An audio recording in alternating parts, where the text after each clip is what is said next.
সিজদাতে চোখ খোলা নাকি বন্ধ রাখতে হয়? মহিলারা একা থাকার সময় এবং মাহরামের সঙ্গে থাকার সময় মাথায় কাপড় দিতে হবে কি? বাচ্চাকে 2 বছরের বেশি সময় বুকের দুধ খাওয়ালে কি পাপ হবে?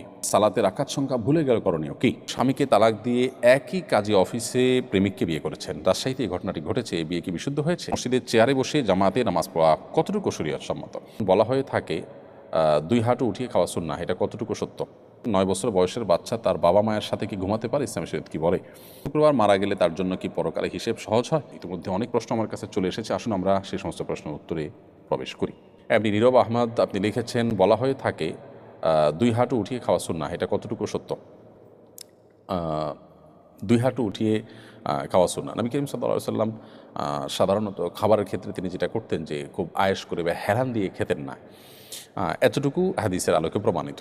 অতএব এটাকে মেনটেন করে বিনয়ের সাথে বসে আপনি বিনয় প্রকাশ্য সেরকম যে কোনো আসনে আপনি খাবার খেতে পারেন। সামিউল হক লিখেছেন 9 বছর বয়সের বাচ্চা তার বাবা মায়ের সাথে কি ঘুমাতে পারে? ইসলামের শরীয়ত কি বলে?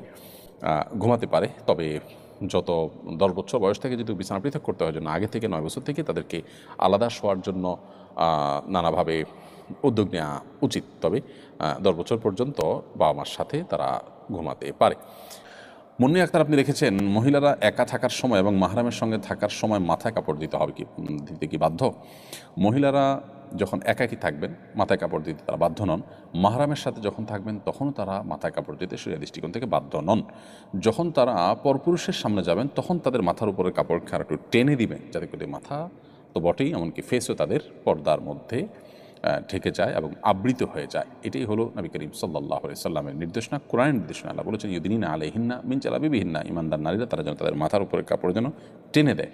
এটা হলো গায়রে মাহরামদের সামনে। মাহরামদের সামনে বাবা ভাই তাদের সামনে মাথার উপরে কাপড় না থাকলে গুনাহ হবে না। তবে সামাজিক শালীনতা, সামাজিক যে সৌজন্যতা, সেই জায়গা থেকে বাবা ভাই অন্যান্য মাহরাম স্বামী ছাড়া অন্য যারা আছেন তাদের সামনে যথাসম্ভব মাথার উপরে কাপড় দিয়ে রাখা, এটা সামাজিক সৌজন্যতার খাতিরে উচিত এবং উত্তম কাজ। বাট এটা কোনো শরীয়ী দৃষ্টিকোণ থেকে ফরজ ওয়াজিব নয়। যদি কেউ মাথার কাপড় না রাখেন বাবার সামনে ভাইয়ের সামনে, কোনো গুনাহ তার হবে না।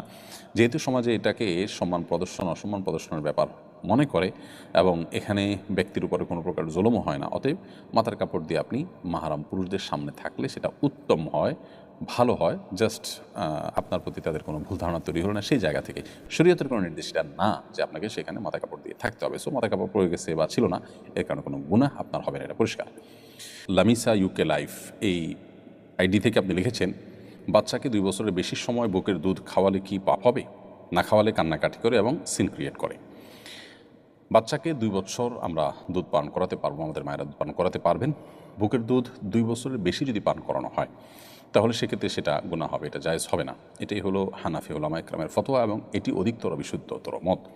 কারণ আল্লাহ রাব্বুল আলামিন বলেছেন ওয়াল ওয়ালিদাতু ইউরদি'না আওলাদাহুন্না হাওলাইনি কামিলাইনি লিমান আরাদা আন ইউতিম্মার রাদাআ। যে চায় যে তার সন্তানকে দুধ পান করানোর যে সময় আছে এই সময়সীমাটাকে পরিপূর্ণ ইউজ করবে, সে 2 বছর দুধ পান করাতে পারবে। দুধ পান করার পরিপূর্ণ টাইম হলো 2 বছর, এরপর আর তিনি দুধ পান করাতে পারবেন না। তো 2 বছর আগে থেকেই নানাভাবে বাচ্চাদেরকে দুধ পান করানো থেকে দুধ ছাড়াতে হবে এবং সেটার জন্য মায়েদের যে সমস্ত পলিসিগুলো আছে সেই পলিসিগুলো তারা অ্যাপ্লাই করবেন, অবলম্বন করবেন। ধরুন 2 মাস বা 3 মাস আগে থেকে যদি আপনি শুরু করেন তাহলে সেক্ষেত্রে 2 বছরে এসে সেটাকে কন্ট্রোল করা কঠিন কোনো কাজ নয়। আর এর বাইরে হাম্বলি উলামা ইকরামের ফতোয়া রয়েছে এখানে ভিন্নতর। তারা মনে করেন যে 2 বছরের পরেও যতদিন ইচ্ছা ততদিন মা বাচ্চাকে দুধ খাওয়াতে পারেন, যতদিন ইচ্ছা ততদিনের কথা তারা বলেন, এমনকি বড় হওয়ার পরও দুধ পান করাতে পারবেন, এমন একটি মত হাম্বলি উলামা ইকরামের রয়েছে। সৌদি আরবের বর্তমান উলামা ইকরাম তারা এই মতটি পোষণ করে থাকেন। কিন্তু প্রথম উক্ত মত যেটি হানাফি উলামা ইকরামের মত, সেটি অধিকতর দলীয় দিক থেকে বিশুদ্ধ এবং শক্তিশালী। অতএব 2 বছরের মধ্যে বাচ্চাকে দুধ পান করানো শেষ করতে হবে। নবী সাল্লাল্লাহু আলাইহি ওয়াসাল্লাম হাদিসে রয়েছে লা রাদা ইল্লা ফি হাওলাইন, 2 বছর পর কোনো দুধ পান করানো চলবে না। এই সমস্ত আয়াত এবং হাদিসের আলোকেই 2 বছরের মধ্যেই দুধ পান করানো সমাপ্ত করতে হবে। এমনি শফিকুল বাহার, আপনি লিখেছেন সিজদাতে চোখ খোলা নাকি বন্ধ রাখতে হয়? সিজদাতে চোখ খোলা রাখবেন নাকি বন্ধ রাখবেন? উত্তর হলো সিজদা এবং পুরো নামাজ জুড়েই চোখ স্বাভাবিকভাবে রাখাটাই হলো সুন্নাহ। কারণ নবী করিম সাল্লাল্লাহু আলাইহি ওয়াসাল্লাম চোখ বন্ধ রাখার কোনো নির্দেশ দেননি বা তিনি রাখতেন বলে কোনো প্রমাণ নেই।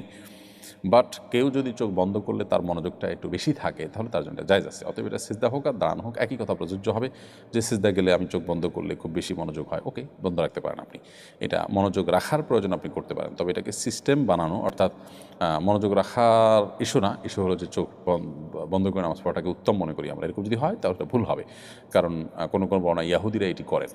হ্যাঁ, মনোযোগের প্রয়োজনে যদি হয় তাহলে সেটা তো ভিন্ন একটা যৌক্তিক কারণ, ভ্যালিড কারণ আছে, সেই কারণের ভিত্তিতে আপনি চোখ বন্ধ করে নামাজ পড়তে পারেন। ইকফা খান আপনি লিখেছেন, শুক্রবার মারা গেলে তার জন্য কি পরকালে হিসেব সহজ হয়? শুক্রবারে যদি কেউ মারা যান তাহলে সেক্ষেত্রে কোরআন এবং সুন্নাহর আলোকে এই ব্যক্তির কবরের আযাব বা কবরের যে ফিতনা, পরীক্ষা, প্রশ্নোত্তরের মুখোমুখি তা থেকে আল্লাহ তাআলা তাকে হেফাজত করেন। এটা তো আসলে কারোর হাতে না যে কে কোন দিন মারা যাবেন, কিন্তু এই সৌভাগ্য যদি কারোর অর্জন হয় তাহলে কবরের ফিতনা থেকে আল্লাহ তাআলা সাধারণত এরকম ব্যক্তিকে হেফাজতে রাখেন। সো জুমার দিন মারা গেলে এই সুফলটা পাওয়া যাবে, কিন্তু এর মানে এই না যে পরকালে হিসেব সহজ হওয়ার কথা বলা হয়েছে। হ্যাঁ, এটা ঠিক যে কারো যদি কবরের ফিতনা, কবরের পরীক্ষা থেকে আল্লাহ তাআলা মুক্ত রাখেন, আশা করা যায় যে পরবর্তীতেও আল্লাহ তাআলা তার জন্য বিষয়গুলোকে সহজ করবেন। আবার এই বিষয়টি যখন ইমানদার তাওহীদবাদী কোনো মুসলমানের ক্ষেত্রে হবে তার জন্যই প্রযোজ্য হবে। একজন মানুষ যদি নিজে থেকে তিনি অমুসলিমই হন তাহলে সেক্ষেত্রে মূলগতভাবে অমুসলিম হলে এরকম ব্যক্তি শুক্রবারে মারা গেলেন কি শনিবারে মারা গেলেন এটা আসলে কোনো ম্যাটার করবে না। বিধায় জুমার দিন মারা গেলে তাদের কবরের যে ফিতনা সেটা হবে না, বা কবরের যে পরীক্ষা সেটা থেকে তারা মুক্ত থাকবেন ইনশাআল্লাহ তাআলা। এক গৃহবধূ স্বামীকে তালাক দিয়ে একই কাজে অফিসে প্রেমিককে বিয়ে করেছেন। রাজশাহীতে এই ঘটনাটি ঘটেছে। এই বিয়ে কি বিশুদ্ধ হয়েছে? দেখুন, স্বামীকে তালাক দিয়েছেন স্ত্রী। প্রথমত স্বামীকে স্ত্রী তালাক দিতে পারেন না, স্ত্রী নিজের প্রতি নিজে তালাক গ্রহণ করতে পারেন। শব্দের এই যে ব্যবধান, এটার কারণে কিন্তু বিধানেরও পার্থক্য বা ব্যবধান হয়ে যায়। সো স্ত্রী তিনি এই ডিভোর্সের ক্ষেত্রে কি বাক্য ব্যবহার করেছেন সেটা আবার তিনি নিজের প্রতি যে তালাক গ্রহণ করার জন্য অর্পিত তালাকের পাওয়ার তাকে দেওয়া হয়েছে কিনা, এই বিষয়গুলো এখানে গুরুত্বপূর্ণ। এর পাশাপাশি দ্বিতীয় প্রশ্ন হলো যে তিনি যদি স্বামীকে যথাযথভাবে শরঈ পদ্ধতিতেই স্বামীর সাথে তার ডিভোর্সটা সম্পন্ন করে থাকেন, তাকে অর্পিত তালাকের পাওয়ার দেওয়া ছিল সেটা তিনি গ্রহণ করে তালাক গ্রহণ করেছেন, এরকম যদি হয়ও তাহলে সেক্ষেত্রে সাথে সাথে একই মজলিসে বা 2-4 দিনের মধ্যেই আবার আরেকজন ব্যক্তির সাথে বিয়ে বন্ধনে আবদ্ধ হলে সে তারপরের বিয়েটা অবৈধ হবে, এটা জায়েজ হবে না, বাতিল হবে। কারণ হলো স্বামী স্ত্রীর মধ্যকার বিচ্ছেদ যদি হয় তাহলে সেক্ষেত্রে যে ইদ্যত আছে, অর্থাৎ এরপর একটা নির্দিষ্ট পিরিয়ড পার করতে হয় 3 মাস, 3টা মাসিক, অথবা যদি তিনি গর্ভবতী হন তাহলে গর্ভ খালাস করার আগ পর্যন্ত তিনি অন্যত্র বিয়ে বন্ধনে আবদ্ধ হতে পারবেন না। যদি হন তাহলে সে বিয়ে বাতিল হিসাবে গণ্য হবে।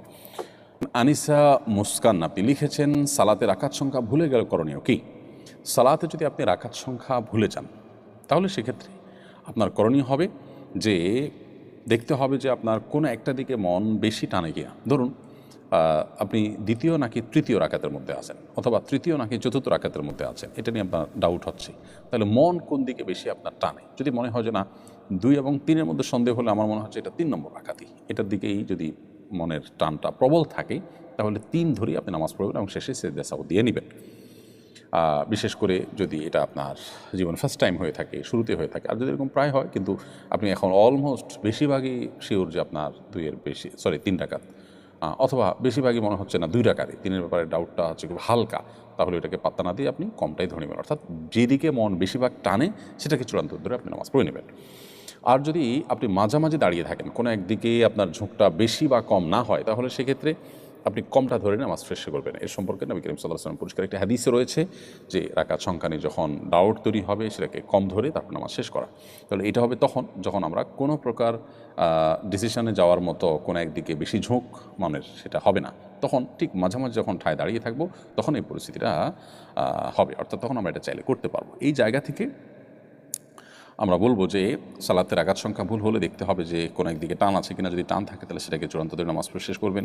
আর যদি মনে হয় যে টান নাই, মাঝামাঝি আছেন, কোনো দিকে আপনার সিদ্ধান্ত যাচ্ছে না, 50-50 আছেন, তাহলে সেক্ষেত্রে আপনি কমটা ধরে, অর্থাৎ 2 এবং 3 নিয়ে ডাউট হলে 2 ধরবেন, 3 এবং 4 নিয়ে ডাউট হলে 3 ধরবেন, ধরে নামাজ পড়বেন এবং শেষে সেজদা সহ যথানিয়মে দিয়ে দিবেন। আলতাফ হোসেন লিখেছেন, মসজিদের চেয়ারে বসে জামাতে নামাজ পড়া কতটুকু শরীয়ত সম্মত? মসজিদে চেয়ারে বসে নামাজ পড়তে পারবেন যদি আপনার রুকু সেজদা করার মতো সামর্থ্য না থাকে। চেয়ারে বসে আপনি ইশারায় সেজদা রুকু করতে হয়, এরকম অপারগ হন, অসুস্থ হন, মাযুর হন, তাহলে আপনার জন্য এটা জায়েজ আছে।